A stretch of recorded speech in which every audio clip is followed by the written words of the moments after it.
ओंकार का उच्चारण करेंगे। ओम।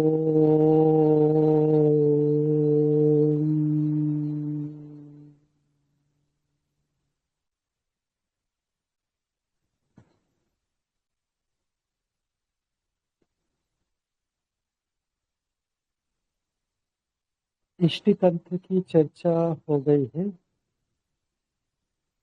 अब आगे सोम तंत्र की चर्चा हम करेंगे, जिसमें सबसे पहले अग्निष्टोम है। हम सोमयाग कहते हैं क्योंकि सोम वह द्रव्य है, सोम तथा वह द्रव्य के रूप में बताया गया है, इसलिए सोमयाग कहते हैं। इसमें अनेक प्रकार के याग हैं, जिनमें से सबसे प्रथम और प्रकृति अग्निष्टोम है। जैसे इष्टियों में पौर्णमासी प्रकृति है, पौर्णमासी का विस्तार से वर्णन है, उसी के अनुसार बाकी जितनी भी इष्टियां हैं वो की जाती है। बाकी इष्टियों में केवल कुछ विशेष बताया जाता है, बाकी पौर्णमासी की तरह ही किया जाता है। इसी प्रकार आगे जितने भी सोमयाग हैं उनमें जो विशेष है वो बताया जाएगा, बाकी सब अग्निष्टोम के अनुसार करना होगा।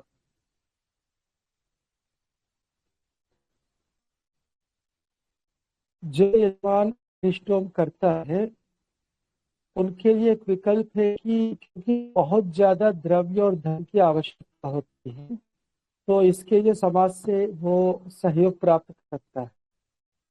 पहले यदि बताया था वहां सब यजमान को अपने ही द्रव्य और धन का प्रयोग करना चाहिए, तो यहाँ वे समाज से सहयोग प्राप्त कर सकते हैं।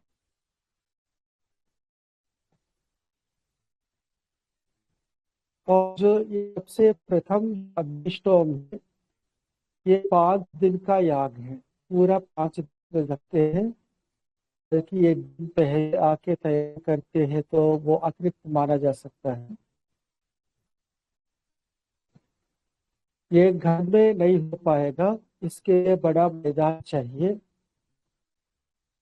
और उस मैदान की जो चर्चा है शतपथ में आदि में देव यजन कहा है, जहाँ देवों का यजन यजन किया जाता है। तल हो,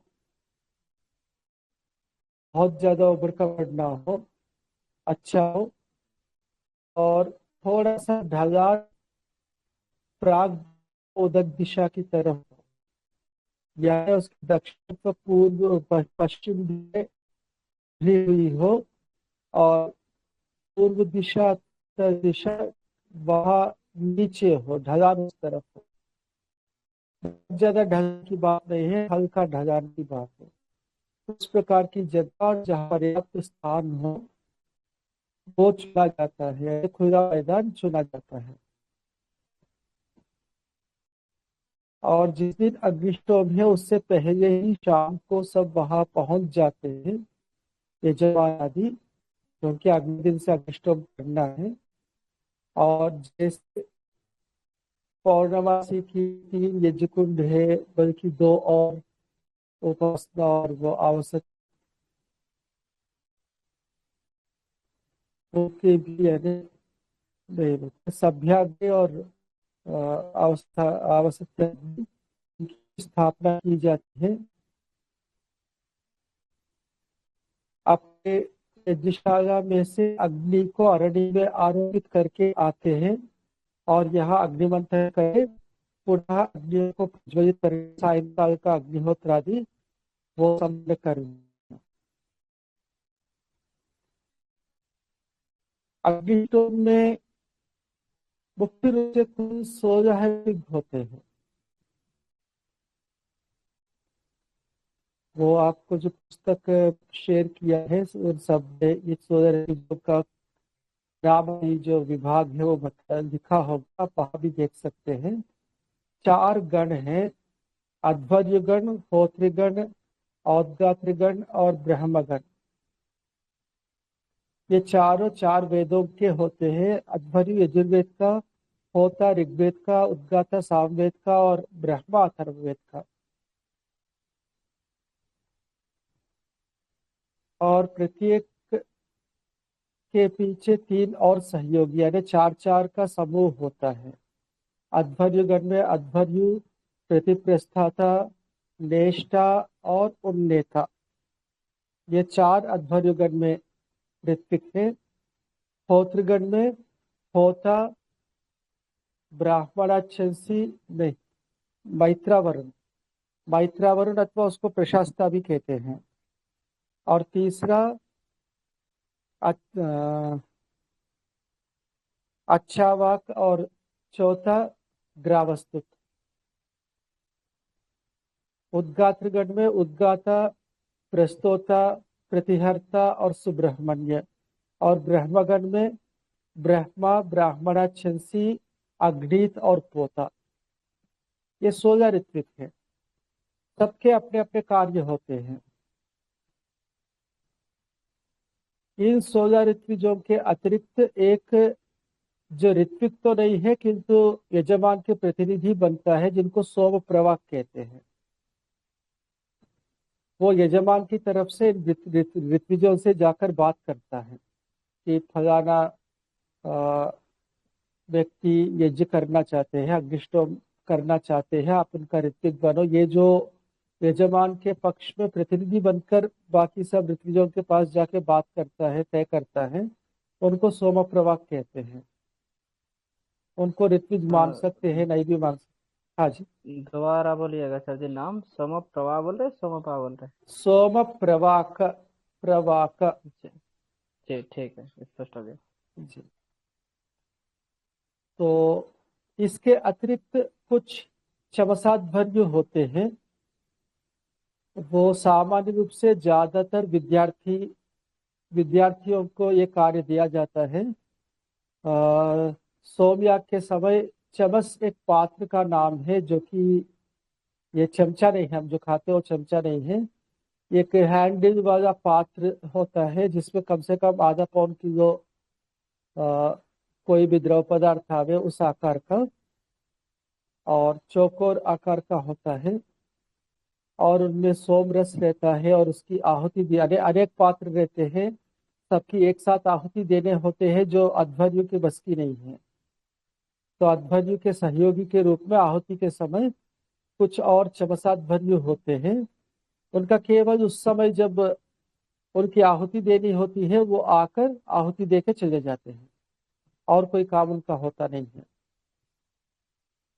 एक और सदस्य नाम की ऋत्विक की चर्चा कुछ सूत्रों में आता है, शतद्रामन में उसका निषेध है। किंतु आपस्तंभ में कुछ सदस्य नाम के एक ऋत्विक की चर्चा आती है। तो यदि वो माने तो 17 ऋत्विक है, अन्यथा शतपथ के अनुसार 16 ही ऋत्विक है और कुछ चमसाध्वर्यु है। और सोम प्रवाक तो यज्ञ के अंदर उनका कोई काम नहीं है, यज्ञ से पूर्व ऋत्विजों के वरण की बात है।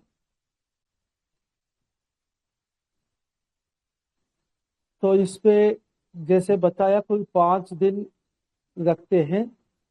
5वां दिन को सुत्याह कहते हैं। जिस दिन सुत्या यानी सवन, सुत्या जो है ना शुद्ध धातु का क्या प्रत्ययांत है, और सवन को ही सुत्या कहते हैं। सुत्या अह सुत्याह, सुत्या दिन। जिस दिन सोम कूट के निचोड़ा जाता है उसके रस की आहुति दी जाती है। और उस दिन प्रातःकाल से लेकर शाम तक पूरा वो कार्यक्रम रहता है। 3 बार सवन होता है। प्रातःकाल आधा से ज्यादा सोम जो था उसको कूट के रस निकाला जाता है, इसको प्रातः सवन कहते हैं।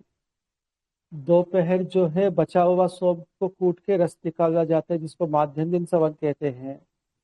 और शाम को कूटा हुआ सोम को ही दोबारा कूट के और रस निकाला जाता है, जिसको तृतीय सवन कहते हैं। और उसकी पूरी विस्तार से यानी कार्यकलाप है वहाँ, जो उस क्रम से उनका वर्णन होगा। उससे पहले पहले दिन ऋत्विक वरण होगा। वैसे तो नियम ये है कि सोम प्रभाग जो है एक एक ऋतु के घर जाकर उनसे वो शास्त्रोक्त रीति से चर्चा करता है। पहले कहता है अमुक शर्मा या जो भी वर्मा इत्यादि यज्ञ करना चाहता है, आप उनका इस यज्ञ में, इस अग्निष्टोम के अंदर आप होता के रूप में कृपया अपनी सेवाएं दें। आप तो वो पूछता है कि और कौन कौन इसमें है, तो बताएंगे जो तय हो चुका है वो बताएंगे फलाना फलाना ये कार्य कर स्वीकृति दे चुके हैं। फिर पूछते कोई अच्छी सी दक्षिणा है या नहीं। काचित कल्याण यह काश्चित कल्याण जो दक्षिणा है, तो कहते हैं सामान्य रूप से अग्निष्टोम में 100 गाय अथवा सोना ये दक्षिणा के रूप में विधान है। तो कहेगा 100 गावः इत्यादि उस प्रकार चर्चा करके फिर वो अंत में अपनी स्वीकृति देगा नहीं देगा, जो भी जो स्वीकृति देगा वो आगे बढ़ता जाएगा। किंतु आजकल जो यज्ञ किया जाता है वो अनौपचारिक रूप से पहले वरण करके पहले दिन उनका विधिवत वापस वरण किया जाता है। सभी बैठेंगे एक जगह, तो सोम प्रभाग जो है एक एक के पास जाकर वो वरण करेगा और ऋतोस्मी इत्यादि वो सब होंगे। उसके बाद उनका मधुपर्क आदि के द्वारा स्वागत इत्यादि होगा। तो ऋत्विजों का वरण हो गया और उससे पहले जो यज्ञशाला की स्थापना हो चुकी है जिनमें ये पांचों अग्नियां हैं उसको प्रागवंशशाला कहते हैं। इसके अतिरिक्त एक छोटा सा कुटिया बनाया जाता है यजमान के लिए। यजमान उसी कुटिया में रहेगा, दीक्षा के बाद से लेकर उसी कुटिया में रहेगा। पहले दिन दीक्षणी यष्टि है जहां यजमान को दीक्षित किया जाता है। तो दीक्षित शब्द जो है और भी जगह प्रयोग होता है, किंतु यहाँ जो अग्निष्टोम याग करते हैं पहले वो दीक्षित होकर याग करेगा। तो दीक्षित होकर याग करेगा तो उसके लिए एक दीक्षणी यष्टि का विधान है।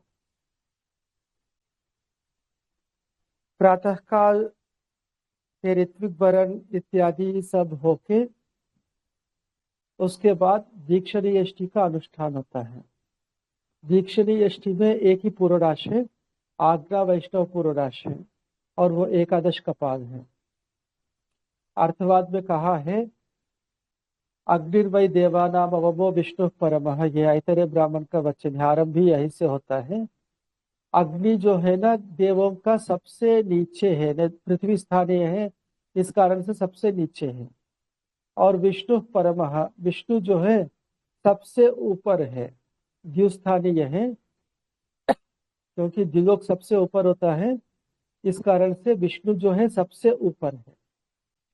तदंतरेण सर्वा अन्या देवता, बाकी सब देवता इसके बीच में, इन दोनों के बीच में है। एक प्रकार से ये अग्नि और विष्णु मिलकर प्रत्याहार बन जाते हैं, बाकी सब देवताओं के प्रतिनिधि बन जाते हैं। तो सबसे पहले का भी ग्रहण किया, अंतिम का भी ग्रहण किया, तो बीच वाले अपने आप उसमें आ गए, ये माने जाते हैं।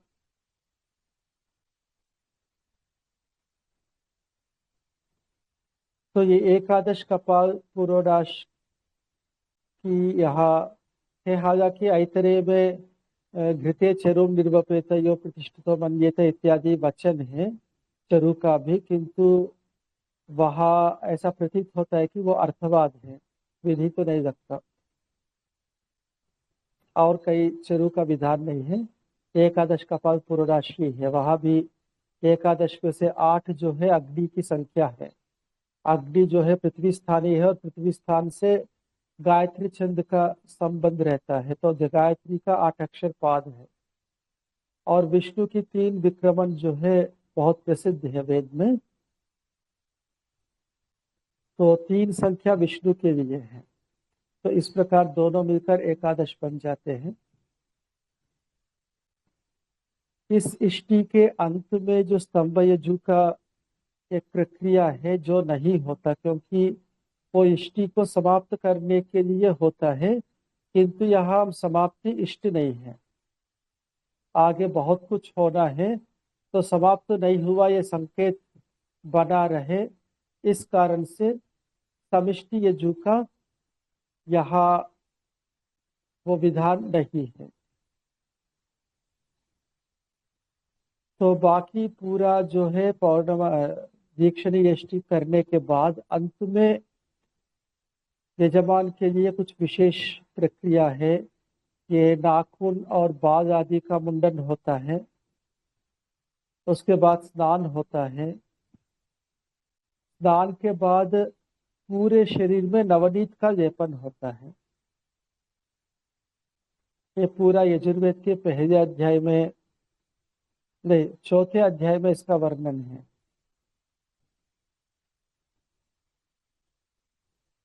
आरंभ के कुछ मंत्रों में एक पूरी प्रक्रिया है। तो पूरे शरीर में नवनीत का लेपन होता है। तेरी ब्राह्मण में अर्थवाद में कहा है कि घृत जो है वो देवताओं के लिए है, नवनीत जो है वो गर्भों के लिए है। यानी एक प्रकार से यजमान को गर्भ के अंदर प्रवेश कराना, इस प्रकार से वहां दर्शित किया जाता है। रे अग्निष्टोम करते समय यजमान जो है वो गर्भ के अंदर चला जाता है, उनका एक नया जीवन, नया निर्माण होता है। तो केशश्मश्रुवपन स्नान, उसके बाद नवनीत का लेपन है, उसके बाद आंखों में अंजन भी किया जाता है, उनका तेजस बढ़े इस कारण से। फिर उसके बाद प्रोक्षण होता है, उसको प्रोक्षण कहते, कुछ और शब्द शायद है।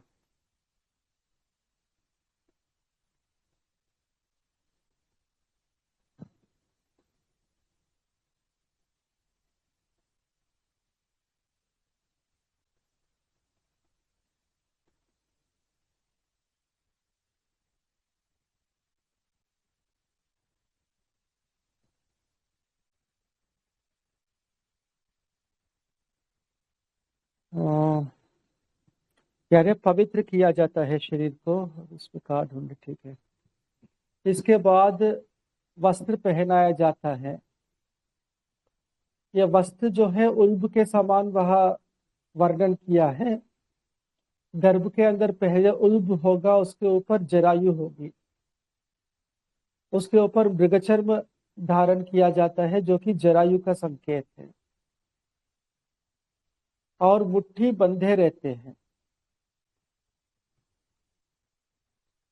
जैसे गर्भ में जो शिशु है वो मुट्ठी उसका बंधा रहता है, इस प्रकार यजमान भी मुट्ठी बांध के रखता है, और वो कहीं कुछ ही नहीं कर सकता। उनके लिए एक मृग शिंग दिया जाता है, मृग का सींग। कहीं कुजली करना हो, नाखून से नहीं करेंगे, नाखून तो कट चुके हैं, वो उस सींग से ही कुजली करेंगे। और नियम ये है कि सूर्योदय सूर्यास्त इस समय वह अपनी कुटिया में रहता है, जिसको दीक्षित विमितम कुछ ऐसा नाम है। दीक्षित का जो निवास है उसी के अंदर रहेगा, सूर्योदय के समय, सूर्यास्त के समय। उसके बाद में अपने कर्म के लिए बाहर आ सकता है, किंतु वो दोनों समय बिल्कुल अंदर रहेगा। कई नियम है। उसके बाद वो लौकिक व्यवहार वो नहीं कर सकता, अब दीक्षित हो चुका है। अवभृत स्नान के बाद ही दीक्षा समाप्त होती है, तब तक वह कोई किसी प्रकार का लौकिक व्यवहार नहीं करेगा। इससे पहले से व्यवस्था करनी होगी। कोई भी व्यवहार की बात हो, यज्ञ में बहुत व्यवस्थाएं होती हैं, उन व्यवस्थाओं को संभालने वाले किसी और को नियुक्त करके वो दीक्षा में बैठेगा, फिर वो स्वयं नहीं लगेगा और कार्यों में। और इस दीक्षा से पूर्व यानी केशश्मश्रु वपन से पूर्व जो भी कुछ खाना है खा सकते हैं। दीक्षित होने के बाद केवल जो व्रत का वस्तु है उसी के भोजन का विधान है, वो भी दिन में 2 बार, एक बार दोपहर एक बार रात को। जैसे ब्राह्मण के जो पयोव्रता ब्राह्मणा है, क्षत्रिय के जो यवागु व्रता क्षत्रिया है, और वैश्य के जो आमिक्षा व्रता वैश्या है। तो इस प्रकार तीनों वर्णों के लिए व्रत का नियम है। यदि ब्राह्मण है तो दूध ही पिएगा पूरा 5 दिन, और वो भी दिन में 2 बार। क्षत्रिय हो तो दलिया ही खाएगा जौ का, और वैश्य हो तो पनीर ही खाएगा 2 बार दिन में। जब ये दीक्षा संपन्न होगा तो प्रतिप्रस्थाता नाम का ऋत्विक जोर से घोषणा करता है,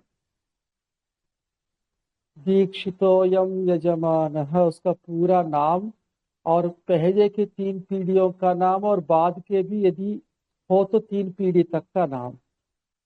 मान लो कोई वृद्ध है जिनके बेटा पोता परपोता यदि हो तो वो तीनों पीढ़ियों का नाम और पहले के भी 3 पीढ़ियों का नाम पूरा बोलकर, फलाना अयम, इनका पुत्र, इनका पौत्र, इनका प्रपौत्र, और फलाना का पिता, और फलाना का पितामह, फलाना का प्रपितामह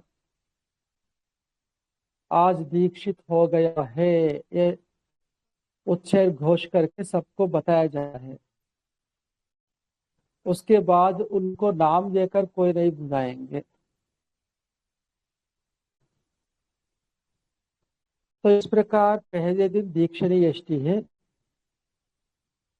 दीक्षणी यष्टि के बाद आगे अध्वर्यु आदि कुछ कार्य है, विशेषकर यज्ञ के पात्रों को तैयार करना, जिनमें से एक सबसे मुख्य है, एक महावीर पात्र है। महावीर पात्र एक घड़ा है, वो विचित्र आकार का। जैसे हम एक घड़े के ऊपर एक, ऐसा 3 घड़े रखेंगे, एक के ऊपर दूसरा घड़ा, उसके ऊपर तीसरी घड़ा। वो बाहर से देखने में जिस प्रकार आकार का रहेगा उस प्रकार का वो पात्र होगा, किंतु अंदर से वो एक होगा।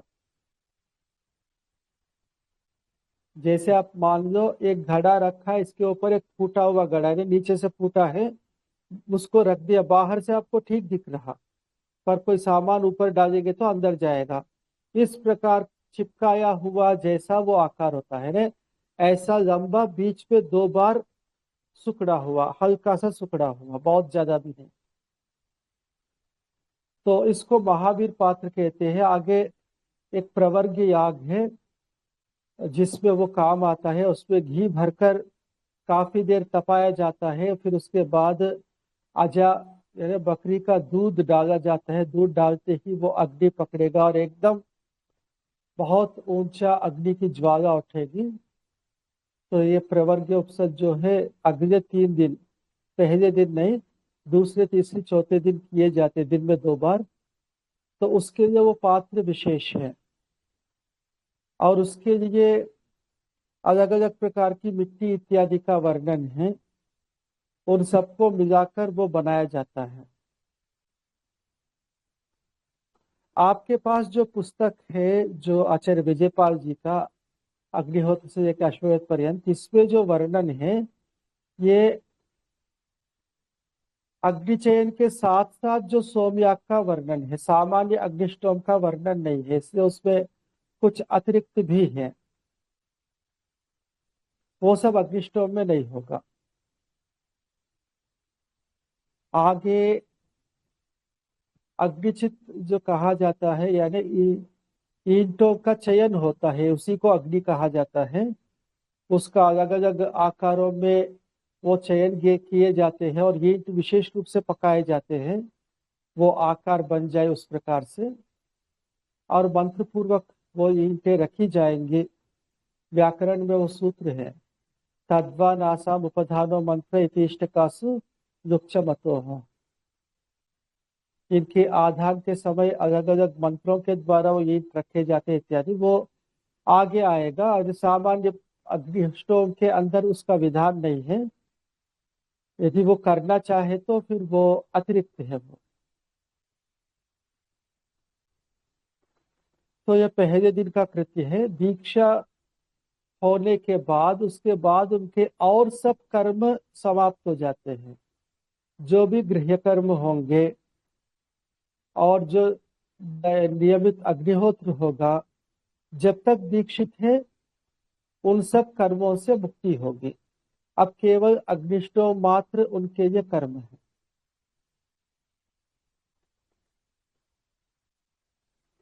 तो कई नियम बताए हैं दीक्षित के लिए। तो मुख्य रूप से तो ये है कि वो आगे यज्ञ पर ही ध्यान देगा और कोई कार्य में। बाकी सब छोटे छोटे यज्ञ हैं, उसको ये बात बताने की आवश्यकता नहीं थी, पर ये क्योंकि कई दिन चलेगा इस कारण से विशेष रूप से ये यहाँ बताया जाता है।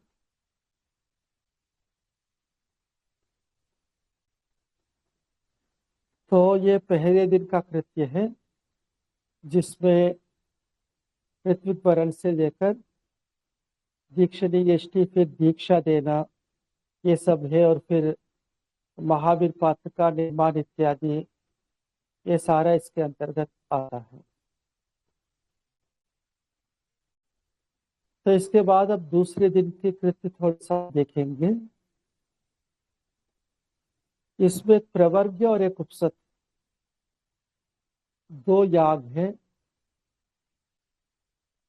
इसमें प्रवर्ग याग के लिए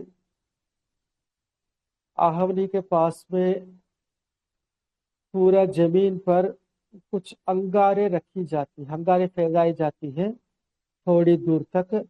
उसके मध्य महावीर पात्र रखा जाता है जिसमें घी भरा रहता है। अंगारों के बीच में वो पात्र होगा और तपता जाएगा अंगारों के ताप से। उसके अंदर घी बहुत तपता जाएगा और अनेक मंत्रों का पाठ होता है।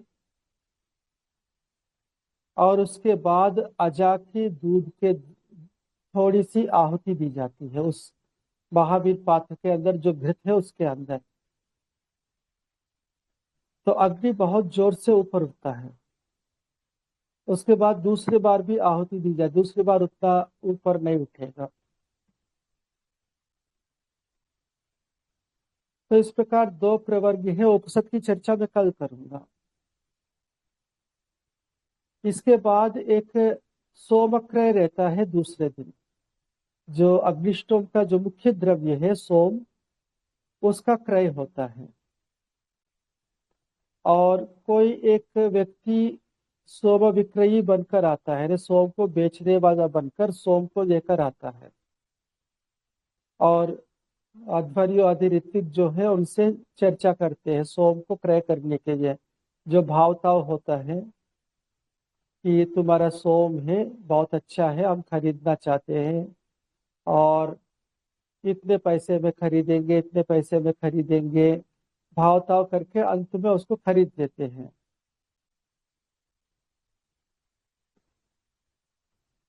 खरीदने के बाद उसको बैलगाड़ी के ऊपर रखकर लाया जाता है और उसके लिए एक विशेष स्थान जो बनाया गया वहां वो रखा जाता है। और उसको जल से थोड़ा सा सींचा जाता है ना, गीला बना रहे, सूखे नहीं। मदंती शायद नाम है उस जल का। और उसके बाद एक आतिथ्य अष्टि होगी।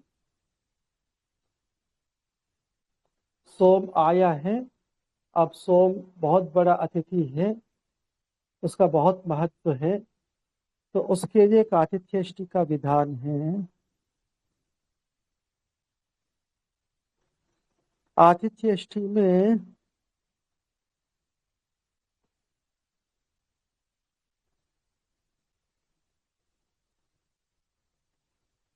नहीं, इससे पहले एक प्रायणी अष्टि होती है। दीक्षित हो गया उसके बाद दूसरे दिन प्रातःकाल प्रायणी अष्टि होती है। एक प्रकार से प्रारंभ होने का संकेत है। अंत में उदयनी अष्टि होती है जो कि समाप्त होता है। तो ये प्रायणी अष्टि में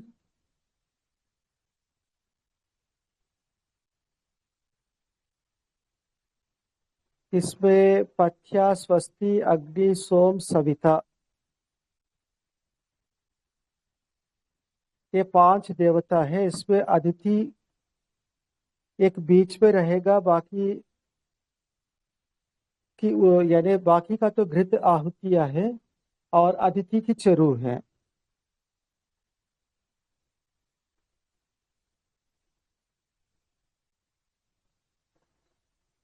अदिति की चरु की इष्टि पूरा होने के बाद उस बर्तन को वैसे ही रखा जाएगा, जो बचा हुआ चरु है यानी चावल जो पका हुआ जो बचा हुआ है वो वैसे ही रखा जाता है, उसको साफ नहीं करते हैं। फिर वही आहुति उदयनी अष्टमी में किया जाता है।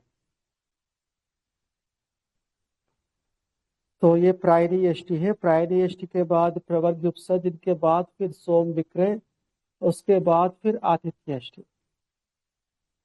आतिथ्य अष्टमी तो ये सोम विक्रय की जो है ना, उसमें यानी पहले कहेगा मैं ये गाय का 1/4 कीमत से खरीदना चाहता हूँ, पर वो सोम विक्रय कहता है कि नहीं, ये सोम तो और ज्यादा महंगा है। फिर कहता है आधा गाय से खरीदूंगा, नहीं और महंगा है, फिर मैं पूरा गाय दूंगा। फिर आगे और भी कुछ वस्तुओं का वो होता है। उसके बाद ही फिर वो पर्याप्त धन देने के बाद ही वो देता है। और सोम विक्रय के बाद फिर वो सोम विक्रय को अच्छे से कपड़े आदि देकर सम्मानित करके भेजा जाता है। वैसे सामान्य रूप से सोम विक्रय के रूप में किसी कुब्राह्मण को चुना जाता है, जो ब्राह्मण वर्ण का है किंतु बिगड़ा हुआ, आजकल की दृष्टि से मैं कह रहा हूँ, उस प्रकार का किसी व्यक्ति को चुना जाता है। और कुछ सूत्रों में तो ऐसा भी है कि उनसे सोम खरीद के एक बार उनको जो उसका मूल्य है दिया, फिर उसके बाद वो छीन लिया जाता है उनसे वापस, छीन के खाली हाथ भेजा जाता है।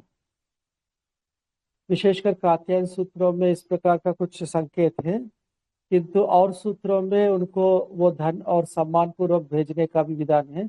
वैसे सोम विक्रय एक निंदा का विषय है।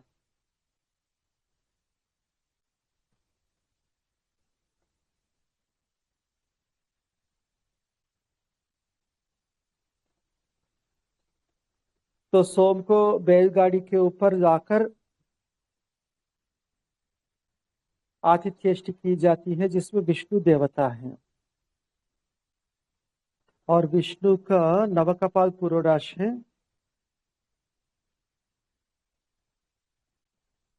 आतिथ्येष्टि के बाद ही वो नीचे उतारा जाएगा आहवनीय और दक्षिणाग्नि के, आहवनीय के दक्षिण की तरफ। वो एक विशेष आसन रखा जाता है, क्योंकि सोम जो है ना, ये राजा माना गया है ना वेद में और ब्राह्मण ग्रंथों में। सोम के लिए राजा शब्द है, तो इसके लिए एक राजा के आसन की तरह एक विशेष आसन बनाया होता है, जिसके ऊपर वो रखा जाता है।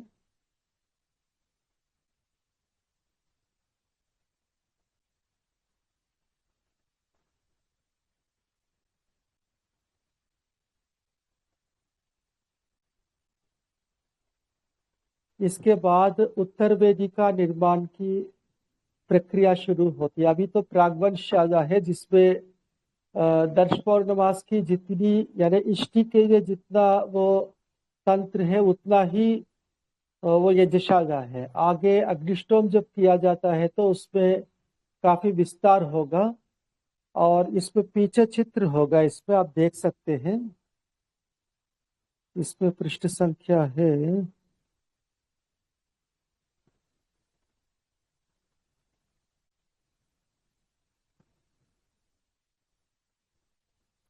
और इस पीडीएफ में 177 पीडीएफ का पृष्ठ संख्या है।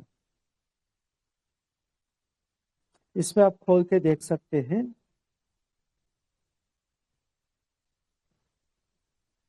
आहवनी से आगे पूर्व की तरफ काफी बड़ी ये वेदी बनती है, जिसको उत्तर वेदी कहा जाता है।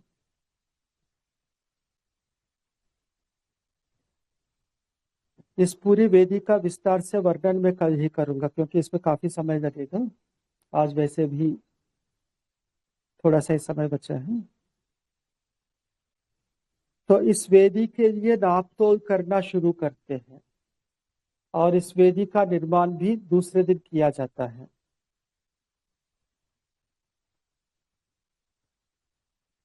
तो ये द्वितीय दिन के कृत्य है। प्रवर्ग और उपसद का और कुछ विस्तार से मैं कल बताऊंगा। आज और कुछ प्रश्न हो तो पूछ सकते हैं। हो सके 16 ऋतुजों का नाम तो कम से कम आप स्मरण करने का प्रयास कीजिएगा। जी आचार्य जी। वैसे ऋत्विज वो आचार्य 16 जी, है और हाँ जी आपने जो 16 ऋत्विक आरंभ में बताया, चारों वेद जी का चार चार है, और जी उसमें चमसादुरी यजुर्वेद से संबंधित बताया और प्रवाह के समान रूप से जी ऋत्विक वर्ण के लिए रखा गया। तो इसमें ये हम्म। जानना चाह रहा हूँ कि ये सामाजिक आधिकारिक तौर पर ये नियुक्त रहते थे हमेशा के लिए, या उससे तत्काल जब ये क्रिया करनी होती तब इसे नियुक्त किया जाता था, ऐसा? नहीं नहीं नहीं, हर सोम या कर्म से पूर्व ये चुने जाते हैं।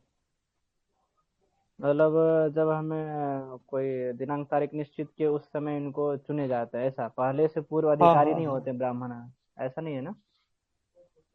नहीं, ऐसा कुछ ऐसे भी होते हैं जो वंश परंपरा से इनके लिए वे ही ऋत्विक बने आए हैं कई पीढ़ियों से। ऐसा भी हो सकता है, किंतु पुनरअपि ये जिसे पूर्व विधिवत चुने जाते हैं। यजमान बदल भी सकता है ऋतुजों को। तो ये सारे जो भी होंगे सब ब्राह्मण अधिकारी के अंतर्गत ये सारे ऋत्विक वगैरह होते होंगे ना, 16? ऋत्विक तो ब्राह्मण ही होते हैं। यजमान जो है त्रैवर्णिक कोई भी हो सकता है। अच्छा, इसका अच्छा। काल का बताना भूल गया। ब्राह्मण के लिए वसंत ऋतु में, क्षत्रिय के लिए ग्रीष्म ऋतु में और वर्ष वैश्य के लिए वर्षा ऋतु में। ये विधान है अग्निष्टोम के लिए। मतलब ये चारों तीनों वर्णी जो है अलग अलग समय में करना चाहिए अग्निष्टोम, ऐसा? हाँ, आपने अपने वर्ण के अनुसार का समय बताया है और दिन की कोई निश्चित नहीं है, किंतु आजकल जो किया जाता है वो पौर्णमासी पर सुत्याह हो इस प्रकार वो करते हैं। वो एकादशी को आरंभ करते हैं। एकादशी, द्वादशी, त्रयोदशी, चतुर्दशी, ये 4 दिन पहले वो कृत्य होते हैं और पौर्णिमासी के दिन सुत्याह हो इस प्रकार ये करते हैं। इस अग्निष्टोम का आचार्य प्रयोजन क्या? स्वर्ग। तीनों वर्णी के? अच्छा, स्वर्ग ही रहेगा।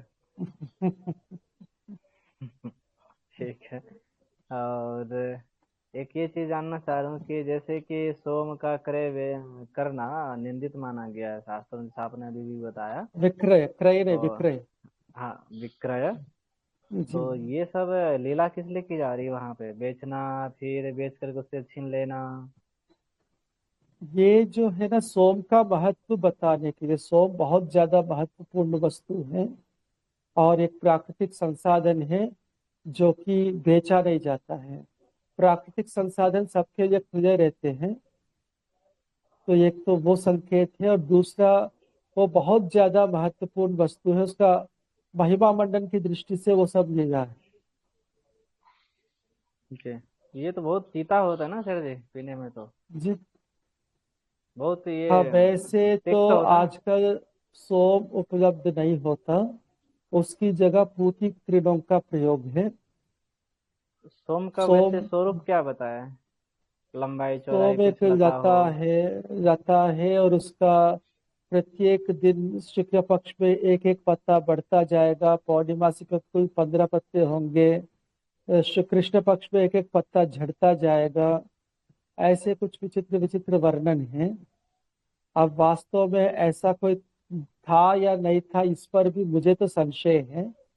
आजकल तो ऐसा उपलब्ध नहीं होता। एक बार मुनि जी से बहुत चर्चा हुई थी। वो कह रहे थे केरल में एक लता कोई ऐसा पाया गया जिसमें सारे लक्षण हैं। पुनरअपि वैद्य लोगों ने उसको देखकर अंत में ही निर्णय किया कि ये भी सोम नहीं है। जी। तो पूतिक नाम तो के कुछ तृण हैं, उनका प्रयोग किया जाता है आजकल। और शास्त्रों में भी विधान है कि सोम के अभाव में पूतिक तृणों का प्रयोग हो। जी। तो ये इसका और वो तो पीने में क्या कड़वा तो होता होते हैं, कड़वे तो होते ही हैं। है? तो फिर इतना कड़वे होते पर भी इसका गुण धर्म ऐसे बताते हैं क्या कुछ विशेष? गुण धर्म का कड़वापन से क्या संबंध है? कोई गुण धर्म स्वादिष्ट तात्पर्य। व्यंजन, स्वादिष्ट व्यंजन की बात नहीं चल रही ना। उसका जो प्रयोग, यानी उसका सेवन करने से जो वो शरीर में विशेष लाभ देता है, उसको लेकर वो है, वो बहुत बड़ा औषधि है सोम। ठीक। ठीक है। और आपने एक सोम निमित्त से 3 सवन बताया, प्रातः सवन, मध्याह्न सवन, माध्याह्न दिन सवन और तृतीय सवन। तृतीय सवन। जी। तो ये सोम निमित्त, इसको कहने का तात्पर्य क्या नहीं स्पष्ट हुआ।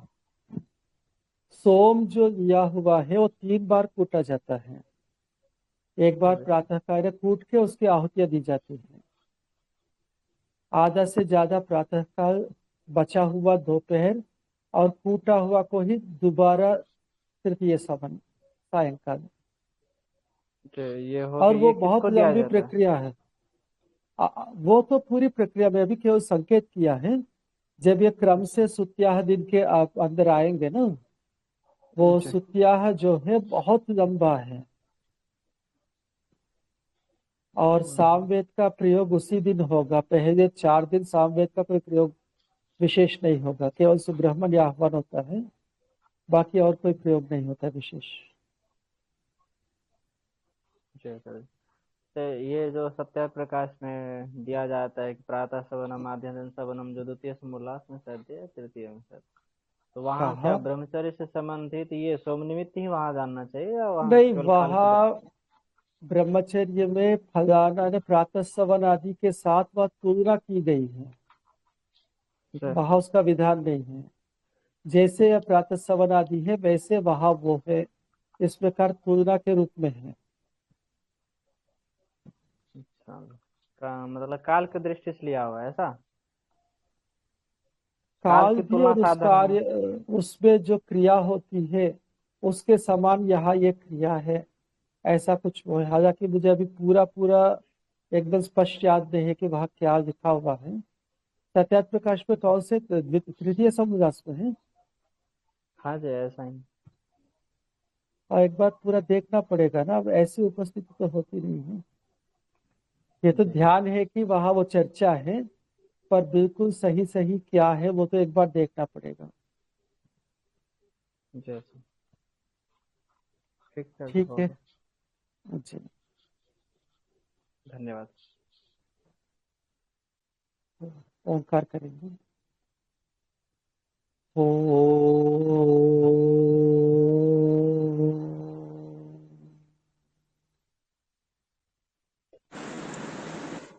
ओम नमस्ते नमस्ते। आचार्य नमस्ते आचार्य। नमस्ते।